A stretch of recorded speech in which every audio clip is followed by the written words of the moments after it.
కనులకే తీయదనం రుచి చూపే చిత్రాలే సవ్వడితో సంగీతం పలికించే సెలయేళే పూల చిట్టుకి ఉందో భాష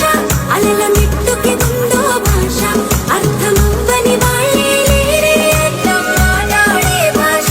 పలకరింపే పులకరింపై పిలుపునిస్తే పరవశించడమే మనసుకి తెలిసిన భాష మమతలు పంచే ఊరు ఏమిటి